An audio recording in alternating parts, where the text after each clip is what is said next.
Piso Wi-Fi at PisoNet, magkaparehas nga ba sila? Marami sa ating mga kanegosyo ang nalilito dito kung ano ba ang Piso Wi-Fi at ano naman ang PisoNet. Kaya naman sa video na to ay ika-clarify po natin yan.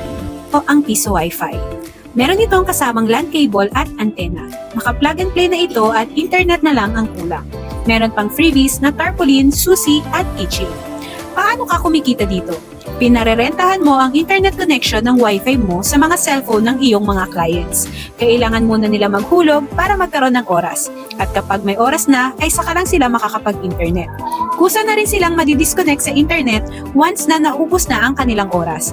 Pwedeng maraming ma-serve na clients ang isang Piso Wi-Fi machine. Ito naman po ang PisoNet.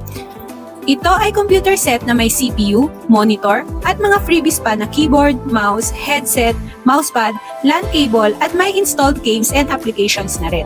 Kailangang manghulog ng barya ng mga clients mo para bubukas ang monitor ng computer. Kapag naubos ang oras, ay automatic na mag-off na rin ang monitor ng computer. Paano ka naman kumikita dito? Pinaparentahan mo ang iyong computer set kung saan pwede silang makagamit ng internet para maglaro, manood, o mag-research. Isang client lang ang pwedeng ma-serve ng isang computer. Kung malinaw na sa inyo ang pinagkaiba ng Piso Wi-Fi at PisoNet, anong unit ang natipuhan nyo?